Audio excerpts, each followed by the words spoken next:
வணக்கம். திட்டங்கள் என்று வரும்போது முதலமைச்சர் தனது முழுமையான கவனத்தை கல்வித்துறை மீது செலுத்துகிறார். பள்ளி கல்வித்துறை அமைச்சர் அன்பில் மகேஷ் பொய்யாமொழி பேச்சு. கழக இளைஞர் அணி செயலாளரும் தமிழ்நாடு துணை முதலமைச்சருமான உதயநிதி ஸ்டாலின் பிறந்தநாள் விழாவை முன்னிட்டு திருவிக நகர் சட்டமன்ற தொகுதியில் 500 மாணவர்கள் பங்கேற்ற சிலம்பம் போட்டி பரிசளிப்பு விழா கழக துணை அமைப்பு செயலாளரும் திருவிக நகர் தொகுதி சட்டமன்ற உறுப்பினருமான வழக்கறிஞர் தாயகம் கவி ஏற்பாட்டில் சென்னை கிழக்கு மாவட்ட கழக செயலாளர் இந்து சமய அறநிலையத்துறை அமைச்சருமான PK சேகர்பாபு முன்னிலையில் பள்ளி கல்வித்துறை அமைச்சர் அன்பில் மகேஷ் பொய்யாமொழி கலந்து கொண்டு வெற்றி பெற்ற மாணவர்களுக்கு பரிசுகளை வழங்கினர்.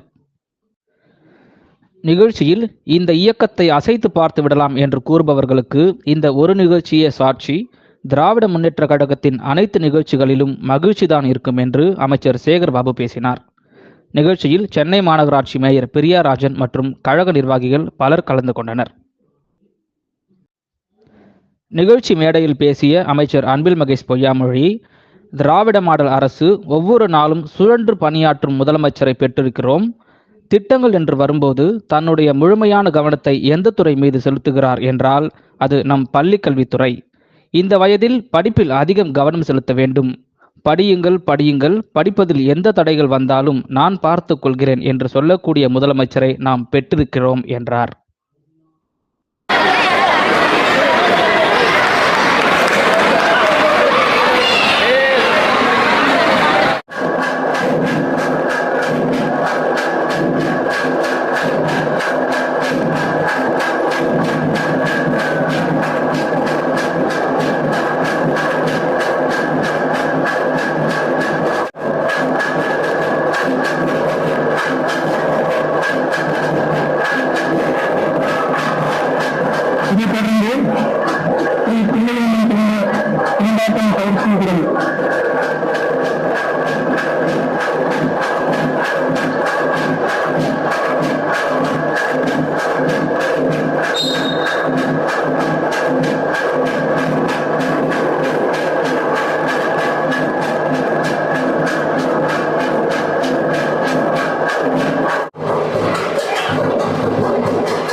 இன்றைய இளைஞர்கள் தான் நாளைய தமிழகத்தின் அஸ்திவாரங்கள் என்ற வகையிலே ஒரு வித்தியாசமான நிகழ்ச்சியை ஏற்பாடு செய்து அந்த நிகழ்ச்சியை தொடக்க விழாவிற்கும் மாவட்ட செயலர் என்ற வகையில் என்னை அழைத்து நிறைவு விழாவிற்கும் எங்களை அழைத்து பெருமை சேர்த்திருக்கின்ற சட்டப்பேரவை உறுப்பினர் கழக துணை அமைப்பு செயலாளர் அன்பிற்கினிய தாயகம் கவி வழக்கறிஞர் அவர்களே,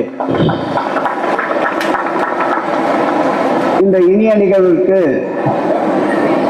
உறுதுணையாக இருந்து 500 தம்பிமார்களையும் ஒருங்கிணைந்து இந்த நிகழ்ச்சியை நடத்துவதற்கு காரணமாக இருக்கின்ற அன்பிற்கினிய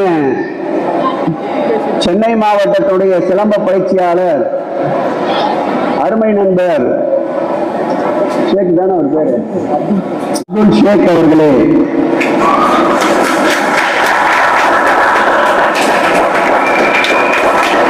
உங்க கைப்பற்றல் வேணும்னா இப்ப ஷேக்கு பேரு திரும்பி திரும்பி சொல்லிட்டு அப்துல் ஷேக் அவர்களே.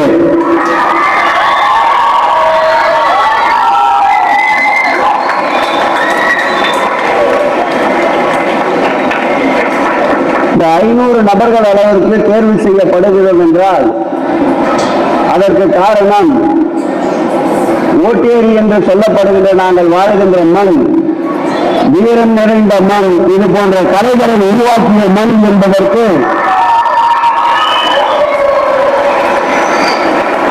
இவை ஒரு சாட்சி. அந்த வகையிலே இன்னும் அவர் இந்த விளையாட்டுத் துறையை கையில் எடுப்பதற்கு மேம்படுத்துவதற்கு நிச்சயம் எங்களை போன்றவர்கள் உங்களுடைய ஆர்வத்தை கழகத்துடைய இளைஞரணி செயலாளர், எங்கள் கழகத் தலைவர், எங்கள் உயிரினும் மேலான அன்பு தலைவர் அவர்களிடம் எடுத்துச் சென்று உங்களுக்கு தேவையான உதவிகளை செய்ய காத்திருக்கிறோம் என்பதை இந்த நேரத்தில் அறிவுறுத்த கடமைப்பட்டிருக்கின்றேன். இந்த இனிய நிகழ்ச்சியிலே பங்கேற்று நிகழ்ச்சிக்கு ரொம்ப நேரம் எடுத்துக்க மாட்டேன், கண்ணுங்களா ஒரு 5 நிமிஷம் தான், பேருங்கெல்லாம் சொல்லிட்டு வாழ்த்து சொல்லிட்டு முடிச்சிடுவோம். நிகழ்ச்சிக்கு வருகை தந்து சிறப்பு சேர்த்துக் கொண்டிருக்கின்ற பகுதிக்கழக செயலாளர்கள், ஆற்றல் வாய்ந்த அன்பிற்கினிய தமிழகன் அவர்களே, அருமையன் சாமிக்கண் அவர்களே, மண்டல குழு தலைவர் இனிய சகோதரி சரிதா, வருகின்ற வழியில் கூட நான் பெருமையாக இந்த நிகழ்ச்சியுடைய சிறப்பு அழைப்பாளர்கள் சொல்லிக் கொண்டு வந்தேன். நிகழ்வுகள் எத்தனை என்பது கணக்கல்ல, நடத்தப்படுகின்ற நிகழ்வுகளால், நடத்தப்படுகின்ற நிகழ்ச்சிகளால் பயனடைகின்ற பயனாளிகளுடைய எண்ணிக்கை என்ன, பயன் என்ன என்பதுதான் ஒரு நிகழ்ச்சியுடைய தாரக மந்திரம்.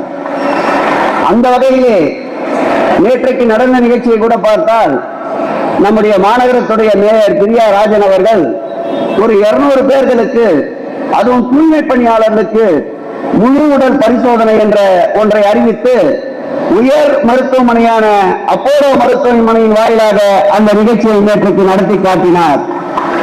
அதில் தூய்மை பணியாளர் 500 பேருக்கு கிட்டத்தட்ட 3500 இருந்து 4000 ரூபாய் பெருமானம் உள்ள நலத்திட்ட உதவிகளை வழங்கினார்.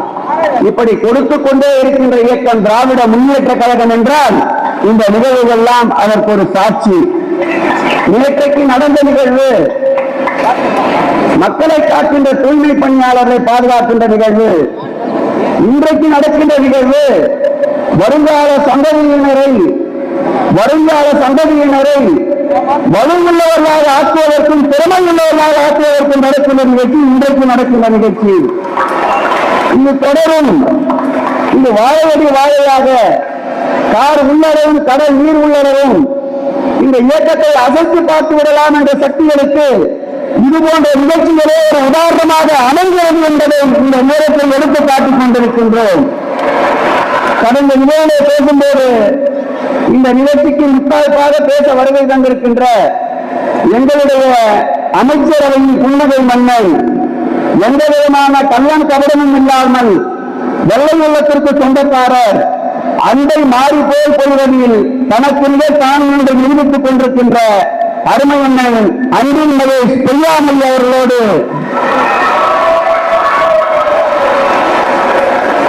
இப்பதான் அரங்கு நம்ம கண்ட்ரோல்ல வந்துருக்கு. கைய நேரம் பேசும்போது அரங்கு கண்ட்ரோல்ல இல்லை. மகிழ்ச்சி, இது போன்ற மகிழ்ச்சிகள் கோடி கொட்டு கொடுத்தாலும் கிடைக்காது.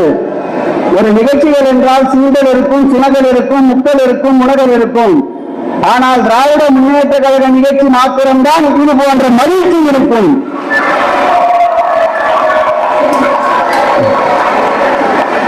எங்களது வருங்காலமே, அடுத்த ஒரு 30 ஆண்டுகளுக்கு எங்களை தூக்கி பிடிக்க இருக்கின்ற இளைய சமுதாயமே, உங்களுடைய பயணம் வெற்றியடைய இந்த இயக்கமும் ஆட்சியும் துணை இருக்கும். இன்றைக்கு பிறந்தநாள் காணுகின்ற அன்பிற்கு அருமையண்ணன் உதயநிதி ஸ்டாலின் அவர்களை நாங்கள் வாழ்த்தினால் ஏதோ ஒரு தேவைக்காக வாழ்த்துவோம் என்று பொருள் இருக்கும். நீங்கள் வாழ்த்த வேண்டும். நான் அவர் வாழ்க என்று கூறுகிறேன், நீங்கள் வாழ்க என்று சொல்லுங்கள். அருமை என்னும் உதயநிதி ஸ்டாலின், அருமை என்னும் உதயநிதி ஸ்டாலின், பிறகு நாள் காணும் அருமை என்னும் உதயநிதி ஸ்டாலின். நன்றி, வணக்கம். பிறந்தநாளை முன்னிட்டு சென்னை கிழக்கு மாவட்டம் திருவிக நகர் சட்டமன்ற தொகுதியில் எங்களது அன்பிற்கும் பாசத்திற்குரிய கழகத்தினுடைய துணை அமைப்பு செயலாளர், உங்கள் வீட்டு பிள்ளையாக சட்டமன்ற உறுப்பினராக இருக்கக்கூடிய வழக்கறிஞர் அண்ணன் தாயகன் கல்வியுடைய தலைமையில் நடைபெற்றுக் கொண்டிருக்கின்ற 500 மாணவர்கள் பங்கேற்கும் மாபெரும் சிலம்பம் போட்டி பரிசளிப்பு விழாவில் எனக்கு முன்பு உரையாற்றி அமர்ந்திருக்கின்ற சென்னை கிழக்கு மாவட்ட கழகத்துடைய செயலாளரும் இந்து சமய அறநிலையத்துறை மற்றும் சென்னை பெருநகர வளர்ச்சி குழுமத்தினுடைய அமைச்சருமான ஒரு மாவட்ட கழகத்தை கடமை கண்ணியம் கட்டுப்பாட்டோடு நாம் நடத்திட வேண்டும் என்று மற்ற மாவட்ட கழக செயலாளர்களுக்கெல்லாம் ஒரு எடுத்துக்காட்டாக விளங்கிக் கொண்டிருக்கின்றோம். எனது பாசத்திற்குரிய அண்ணன் கே சேகர்பாபு அவர்களே, வருகை தந்து சிறப்பித்துக் கொண்டிருக்கின்ற அண்ணன் தமிழ்வேந்தன் அவர்களே, சாமிக்கண் அவர்களே, சரிதா மகேஷ்குமார் அவர்களே, கண்டலத்துறை ஊடகத்துறை சார்ந்திருக்கின்ற நண்பர்களுக்கும் ஒட்டுமொத்தமாக சொல்ல வேண்டும் என்று சொன்னால் முத்தமிழர் கலைஞர்களுடைய உயிரின் மேலான அன்புடன் பிறப்புகள் உங்கள் அனைவருக்கும் முதலினுடைய வணக்கங்கள். திராவிட மாடல் அரசை நடத்தி கொண்டிருக்கின்ற மாண்பு தமிழ்நாட்டுடைய முதலமைச்சர் இன்றைக்கு ஒவ்வொரு நாளும் சிறந்து பணியாற்றக்கூடிய ஒரு முதலமைச்சரை நாம் பெற்றிருக்கின்றோம். திட்டங்கள் என்று வரும்போது இன்றைக்கு முழுமையாக தன்னுடைய கவனத்தை அதிகப்படியாக எந்த துறைக்கு அவர் திருப்புகிறார் என்று சொன்னால் அது எங்களது பள்ளிக் கல்வித்துறை என்று நான் பெருமையோடு எடுத்து சொல்வேன். குறிப்பாக சட்டமன்ற வரலாற்றிலே இல்லாத அளவிற்கு முதல் முறையாக ஏறத்தாழ 44,042 கோடி ரூபாயை ஒரு துறைக்கு அவர் ஒதுக்குகிறார் என்று சொன்னால் அதனுடைய பள்ளிக் கல்வித்துறை தான் என்பதை நான் பெருமையோடு எடுத்து சொல்வேன். அது அந்த அளவுக்கு பள்ளி பிள்ளைகள் மீது அவர் வைத்திருக்கின்ற அன்பு, அவர் கொண்டு வருகின்ற திட்டத்தின் மூலமாகலாம், உங்களுக்கு சொல்லுகின்ற அறிவுரை மூலமாகலாம் தன்னை அவர் எப்படி அவர் பாதித்துக் கொள்கிறார் என்று சொன்னால், இந்த நாட்டினுடைய முதலமைச்சராக அல்ல, உங்கள் குடும்பத்தில் ஒருவனாக இருந்து உங்களுடைய தந்தை ஸ்தானத்தில், உங்களுடைய தாய் ஸ்தானத்தில், உங்களுடைய சகோதரன் ஸ்தானத்தில் இருந்து உங்களுக்காக உதவக்கூடிய முதல் ஆளாக நான் இருப்பேன் என்று சொல்லக்கூடிய முதலமைச்சரை நாம் பெற்றிருக்கின்றோம். அந்த முதலமைச்சருடைய கரத்தை வலுப்படுத்துகின்ற விதமாக நமக்கான இன்னொரு சக்தியாக வருங்காலத்தில் இந்த திராவிட முன்னேற்ற கழக இயக்கத்தை வழிநடத்தக்கூடிய இளம் தலைவராக நமது மாண்புமிகு துணை முதலமைச்சர் உதயநிதி ஸ்டாலின் அவர்களுடைய பிறந்த நாளைத்தான் இன்றைக்கு தமிழ்நாடு இன்றைக்கு எழுச்சியோடு நாம் இன்றைக்கு கொண்டாடி கொண்டிருக்கின்றோம். அதன் ஒரு பகுதியாக இன்றைக்கு நம்முடைய கிழக்கு மாவட்டம் எப்பொழுதும் போல ஒரு கூட்டம் என்று சொன்னாலும் சரி, ஒரு நிகழ்ச்சி என்று சொன்னாலும் சரி, ஒரு பாராட்டுதல் என்று சொன்னாலும் சரி, ஒரு அங்கீகாரம் என்று சொன்னாலும் சரி, அதற்கு நிகர் அண்ணன் சேகர்பாபுக்கு நிகழ்வர் யாரும் இல்லை என்கின்ற அளவிற்கு உரையாற்றும் பொழுது ஒவ்வொருவருக்கான ஒவ்வொரு நிர்வாகிகளுக்கான அங்கீகாரத்தை இந்த வட்ட செயலாளர் இந்த நிகழ்ச்சி நடத்தினார், இந்த பகுதி செயலாளர் இந்த நிகழ்ச்சி நடத்தினார், இந்த மாமன்ற உறுப்பினர் இந்த நிகழ்ச்சி நடத்தினார், இந்த சட்டமன்ற உறுப்பினர் தொடர்ந்து இது பணி நிகழ்ச்சியை நடத்துகிறார் என்று மற்றவர்களுக்கெல்லாம் அந்த அங்கீகாரத்தை வழங்கக்கூடிய ஒரு மாவட்ட செயலாளர் அவர் என்ன செய்கிறார் என்பதை மற்றவர்கள் யாரும் சொல்லாமல் அந்த முழு அங்கீகாரத்தையும் அவர் சொல்லாமலே அறிந்து வைத்திருக்கின்ற தலைவராக நம்முடைய இயக்க தலைவர், நம்மை நாளும் இயக்கின்ற தலைவர் இதயத்தில் இடம் பெற்றிருக்கக்கூடிய ஒரு மாவட்ட கட்டட செயலாளரை இன்றைக்கு இந்த மாவட்டம் பெற்றிருக்கின்றது. வருகை தந்திருக்கின்ற குறிப்பாக சிலம்பாட்டத்திலே பங்கு பெற்றிருக்கின்ற இந்த மாணவ செல்வங்களுக்கும் சரி, இவர்களுக்கு பயிற்சி எடுத்த பயிற்சியாளர்களுக்கும் இந்த நேரத்திலே என்னுடைய வாழ்த்துக்களையும் பாராட்டுகளையும் தெரிவிக்க நான் கடமைப்பட்டிருக்கின்றேன். வரிசை சிலமமாக இருந்தாலும், மெய் சிலமமாக இருந்தாலும், ஆயுத சிலமமாக இருந்தாலும், குத்து சிலமமாக இருந்தாலும் சரி, இப்படி அனைத்திலுமே இன்றைக்கு நீங்கள் தான் தேர்ச்சி பெற வேண்டும், அடுத்தடுத்தது கட்டத்துக்கு செல்ல வேண்டும் என்று உங்களை பயிற்சி கொடுத்துக் கொண்டிருக்கின்றார். அந்த பயிற்சியாளருக்கு என்னுடைய வணக்கங்களை நான் தெரிவித்துக் கொடுக்கின்றேன். தமிழ்நாட்டிலே இன்றைய துணை முதலமைச்சர் அவர் விளையாட்டுத்துறை அமைச்சராக வந்ததற்கு பிறகு இங்கே உரையாற்றியவர்களாம் சொன்னது போல அவர் என்னென்ன மாதிரியான முன்னெடுப்புகளாம் விளையாட்டுத்துறையில் எடுத்திருக்கிறார் என்று வரிசையாக எடுத்து சொன்னார் என்று சொல்லும் பொழுது நமக்கான பெருமை. இத்தனை ஆண்டு காலம் 3% இடஒதுக்கீட்டுல சிலம்பம் சேராமல் இருந்தது. இன்றைக்கு சிலம்பத்தையும் இது சேர்த்திருக்கிறார் என்பது நமக்கான ஒரு பெருமை. இன்றைக்கு இந்த இடஒதுக்கீட்டு மூலமாக தற்போது கூட ஏறத்தாழ 100 விளையாட்டு வீரர்களுக்கு அரசு வேலையிலே அந்த வேலை வாய்ப்பை உருவாக்கி தந்திருக்கின்றார். யார் கண்டார்? இங்க இருக்கின்ற நீங்களும் நாளை அந்த 100 பேரில் ஒருவராக வருவதற்கான அதிகப்படியான வாய்ப்பு இருக்கின்றது. ஆக அந்த விதத்தில் இன்றைக்கு இது போன்ற விளையாட்டு போட்டிகளை 2வது ஆண்டாகவும் நான் பங்கு பெறுகின்ற அளவிற்கு எனக்கு இந்த வாய்ப்பை ஏற்படுத்தியிருக்கின்ற நம்முடைய சட்டமன்ற உறுப்பினர் அண்ணன் தாயகம் கல்வியண்ணன் அவர்களுக்கும், முன்னிலைப்படுத்திருக்கின்ற நம்முடைய மாவட்ட கழகத்துடைய ஆற்றல் மிகு செயலாளர் மாண்புமிகு அமைச்சர் அண்ணன் அவர்களுக்கும், இந்த மாவட்ட கழகத்திற்கும் என்னுடைய நன்றிகளை தெரிவிக்க நான் கடமைப்பட்டிருக்கின்றேன். வருகை தந்திருக்கின்ற மாணவ செல்வங்கள், தமிழ்நாட்டு முதலமைச்சரிடம் வைக்கின்ற வேண்டுகோள், இந்த வயது என்பது படிப்பில் அதிகம் கவனம் செலுத்த வேண்டிய வயது. படியுங்கள், படியுங்கள், படியுங்கள். அந்த படிப்பிற்கு தடை எது வந்தாலும் நான் பார்த்துக் கொள்கிறேன் என்று சொல்லக்கூடிய ஒரு முதலமைச்சரை இன்றைக்கு நாம் பெற்றிருக்கின்றோம். வருகை தந்திருக்கின்ற நம்முடைய பள்ளி மாணவர்கள் நான் வைக்கின்ற வேண்டுகோள், வகுப்பறை கல்வி அவசியம்தான், மதிப்பெண் அவசியம்தான், இல்லை என்று சொல்லவில்லை. ஆனால் வெறும் மதிப்பெண்கள் மட்டுமே உங்களுடைய வாழ்க்கையில் மதிப்பீடு செய்ய முடியுமா என்று சொன்னால் கூடுதலாக உங்களுடைய தனி திறமையை நீங்கள் வளர்த்துக் கொள்ள வேண்டிய அவசியம் உண்டு. ஆக அந்த விதத்தில் விளையாட்டு என்று வரும்பொழுது, இன்றைக்கு மைதானத்தில் இறங்கி நீங்கள் விளையாடும் பொழுது உங்களுக்கான பல்வேறு பண்புகள் உங்களை அறியாமல் உங்களுக்கு வரும், உங்களுக்கு பழக்கப்படும். ஒன்று லீடர்ஷிப் குவாலிட்டி, தலைமை பண்பு. நீங்க இறங்கி விளையாடும் போது உங்களுக்கான டீமை நீங்க தலைமை ஏற்று நடத்தி போகும்போது நீங்க லீடர்ஷிப்புக்கான அந்த பண்பு உங்களுக்கு வரும். கம்யூனிகேஷன் ஸ்கில்ஸ் வரும், இன்டர்பர்சனல் ஸ்கில், இன்ட்ராபர்சனல் ஸ்கில்ஸ் இது உங்களுக்கு வரும். நம்முடைய வீக்னஸ் என்ன, நம்முடைய ஸ்ட்ரென்த் என்ன நம்ம தெரிஞ்சுக்குவோம். நாளைக்கு விளையாட்டின் போட்டி என்று வரும்போது அதை வெற்றி பெறும் பொழுது ஒட்டுமொத்தமாக இது எங்களுடைய டீமோட எஃபர்ட் என்று சொல்லக்கூடிய அந்த பண்பு வரும். தோல்வி என்று வந்தால் முழுமையாக நான் ஏற்றுக்கொள்வேன் என்று சொல்லக்கூடிய தலைமை பண்புகள் வரும். கிரைசிஸ் மேனேஜ்மெண்ட், இன்னைக்கு இவ்வளவு தூரம் விளையாடிட்டோம், செகண்ட் ஹாஃப் நம்ம எப்படி கொண்டு போக போறோம், உட்கார்ந்து பேசி கூடி பேசி அடுத்த கட்டத்துக்கு வெற்றிக்கு எப்படி அழைத்து செல்ல முடியும் நம்ம டீமை என்பதற்கு இது போன்ற பண்புகள் உங்கள் அறியாமல் வரும் பொழுது, நான் சொன்னேன் பாத்தீங்களா, அகாடமிக் ஸ்டடிஸ் ரொம்ப முக்கியம். இது directly proportional to academic studies உங்களுடைய பெர்ஃபார்மன்ஸ் கொண்டு போய் நிறுத்தும். உங்களுக்கான தன்னம்பிக்கை வரும். நீங்க எதுக்கும் பயப்பட தேவையில்லை, தயக்கம் காட்ட தேவையில்லை, கூச்சப்பட தேவையில்லை. ஒரு விளையாட்டில் உங்களை முழுமையாக ஈடுபடுத்திக் கொண்டீர்கள் என்று சொன்னால் உங்களை அறியாமல் உங்களுக்கு ஒரு தன்னம்பிக்கை வரும். பார்த்தீங்களா, அந்த தன்னம்பிக்கை உங்களை அறியாமல் படிப்பில் கவனத்தை செலுத்துகின்ற அளவிற்கு அது அமையும்.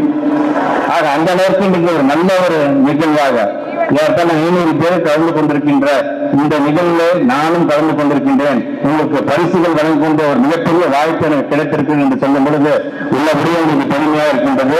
ஒரு பள்ளிக்கல்வித்துறை அமைச்சரும் விளையாட்டுத்துறை அமைச்சரும் சேர்ந்து இது போன்ற ஒரு நிகழ்வை கலந்து கொள்ள வேண்டும் என்ற ஆசை எனக்கு இருக்கின்றது. யாருக்கு என்றால் நம்முடைய மாவட்ட கழக செயலர் நினைத்தால் அடுத்த ஆண்டு 2 அமைச்சர்களுமே கலந்து கொள்கின்ற ஒரு நிகழ்வாகவும் கண்டிப்பாக அமைவதற்கான ஒரு நல்ல வாய்ப்பு இருக்குது. ஏன்னா டிபார்ட்மெண்ட், என் டிபார்ட்மெண்ட் இருக்கு, அவர் டிபார்ட்மெண்ட்டுகள் இருக்கு என்பதற்காக நான் சொல்கின்றேன். ஆக இந்த பகுதியை சார்ந்திருக்கின்ற பெரியவர்கள், தாய்மார்கள், நீங்கள் எல்லாம் இன்றைக்கு ஒரு இயக்கம், ஒரு திராவிட மாடல் அரசு, ஒரு இயற்கை பேரிடர் என்று சொன்ன அடுத்த நைட்டு 1:30 மணிக்கு ஒரு மனுஷன் வந்து நிக்கிறாங்க. யாருன்னு பார்த்தா சேரோபன் பேசிட்டு இருப்பாரு. அவர் 1:30 மணிக்கு 1:30 மணிக்கு அவருக்கு போன் பண்றாரு. பாத்தீங்கன்னா இன்னொருத்தர், அவர் யாரு நம்முடைய தமிழ்நாட்டு முதலமைச்சரா இருக்கிறாரு. ஆக இன்றைக்கு ஒட்டுமொத்தமாக தமிழ் மக்களை காக்கக்கூடிய வருகை தந்திருக்க எத்தனை பேர் நாங்கள் ஆட்சிக்கு வரீங்க ஓட்டு போட்டீங்க தெரியாது, எத்தனை பேர் திமுக ஓட்டு போட்டீங்க தெரியாது. ஆனால் இன்றைக்கு எங்களுக்கு வாக்களிக்காததும் சேர்த்து அவருடைய வாழ்க்கையை காப்பாற்ற வேண்டிய மிகப்பெரிய பொறுமைகள் உண்டு, பொறுப்புகள் உண்டு. இந்த விதத்தில் இன்றைக்கு திராவிட மாடல் அரசு இன்னைக்கு நடைபெற்றுக் கொண்டிருக்கின்றது. அது எங்களுடைய ஹெச்எம் நான் தமிழ்நாட்டோட முதலமைச்சர் உங்களை கண்காணித்துக் கொண்டிருக்கின்றார். அது வெறும் தேர்தல் நேரத்துக்கு மட்டும் எப்படி உங்க வீடு வீடா வந்து எங்களுக்கு ஓட்டு போடுங்க ஓட்டு போடுங்கன்னு கேட்கிறோமோ, அதே போல் இயற்கை பேரிடர் என்று வந்தாலும் சரி, நீங்கள் அழைக்காமலேயே உங்க வீட்டுக்கு வந்து உங்களுடைய பிரச்சனையை தீர்க்கக்கூடிய ஒரு இயக்கமாக உங்களுடைய திராவிட முன்னேற்ற கழகம், உங்களுடைய திராவிட மாடல் அரசு இருக்கு என்பதை நீங்கள்லாம் மறந்துவிடக் கூடாது. அதை நான் கூட தாயின் கதையிட்ட கேட்டேன், போன முறை வெயில வேணா நடத்துறீங்கன்னு சொன்னேன், இல்ல மழை வர மாதிரி சொன்னாங்க என்று சொல்லும்போது, ஒரு நிகழ்ச்சி நடத்தும் போது கூட மழையில எங்களுடைய பொதுமக்கள் நனைந்து விடக்கூடாது, இடர்பாடுகள் வந்துவிடக்கூடாது, அதனால் நான் உள்ளரங்கில் வைத்திருக்கிறேன் என்று சொல்லக்கூடிய மனோபாவத்தை பெற்றிருக்கின்ற உங்கள் வீட்டு பிள்ளையாக இன்றைக்கு நம்முடைய சட்டமன்ற உறுப்பினர் இருந்து கொண்டிருக்கின்றார். அதை தொடர்ந்து நீங்கள் ஒவ்வொரு முறையும் நம்முடைய தலைவர் யாரை அறிவிக்கிறாரோ அவரை அதிகப்படியான வாக்கு வித்தியாசத்தில் வெற்றி பெற வைக்க வேண்டிய ஒரு மிகப்பெரிய கடமை உங்களுக்கெல்லாம் இருக்கின்றது. இங்க சொல்லும்போது கூட நம்முடைய செயலாளர் சொன்னாங்க, ஓட்டேரி என்று சொல்லும்போது எல்லாரும் கைத்தட்டீங்க. ஓட்டேரி பகுதிய மக்கள் இன்னைக்கு இது போன்ற சிலம்ப விளையாட்டில் ஈடுபடுகிறார்கள் என்று சொல்லும் பொழுது அவ்வளவு பெரிய கரகோஷம் என்பதை என்னால் பார்க்க முடிகின்றது. அந்த ஓட்டம் 2024 ஏறிக்கிட்டே இருக்கணும். எங்களுக்கு எப்படி நம்முடைய தாயரின் கவியண்ணன் இதுக்கு முன்பு 2014 3000 வாக்குகள் வித்தியாசத்தில் வெற்றி பெற்றார். 2024 55,000 வாக்குகள் உங்களுக்கு ஓட்டு ஏறிக்கிட்டே தான் இருக்கு. ஆக அந்த ஓட்டேரி என்று சொல்லும் பொழுது 2026 நம்முடைய எதிர்த்து நிற்கிற டெபாசிட் கூட வாங்காத அளவிற்கான உங்களுடைய ஆதரவை நீங்கள் வழங்க வேண்டும். ஏதோ நாங்கள் மேலில் வந்ததற்கு நாங்கள் சட்டமன்ற உறுப்பினராக வர வேண்டும், அமைச்சர்களாக வர வேண்டும், மேயராக வர வேண்டும் என்பதற்காக அல்ல. உங்களுக்கு பணியாற்றக்கூடிய ஒரு சேவகர்களாக எங்களோட முதலாளி நீங்க, உங்களோட வேலைக்காரர்கள் நாங்கள் பணியாற்றுவதற்கு காத்துக் கொண்டிருக்கின்றோம். அப்படித்தான் எங்களுடைய முதலமைச்சர் எங்களையும் இன்றைக்கு வழங்கிக் கொண்டிருக்கின்றார். ஆக அந்த வகையில் தொடர்ந்து உங்களுடைய நல்ல ஆதரவை இந்த நல்ல ஆட்சிக்கு வழங்குங்கள். எத்தனை இடையூறுகள் இருந்தாலும் சரி, உங்களை காக்கக்கூடிய காவலனாக இந்த திராவிட மாடல் அரசு, எங்களுடைய திராவிட முன்னேற்ற கழகம் இருக்கும் என்று சொல்லி வருகை கொண்டிருக்கின்ற அனைத்து பொதுமக்களுக்கும், குறிப்பாக என்னுடைய பள்ளி மாணவ செல்வங்கள், உங்கள் அனைவருக்கும் என்னுடைய வாழ்த்துக்களையும் பாராட்டுகளையும் தெரிவித்து உங்களை உரையை செய்கிறேன். நன்றி, வணக்கம். செய்திகளை சுடசுடவும் சூடாகவும் தெரிந்து கொள்ள எங்களை சப்ஸ்கிரைப் பண்ணுங்க. அப்படியே பெல் சிம்பலை கிளிக் பண்ணிடுங்க.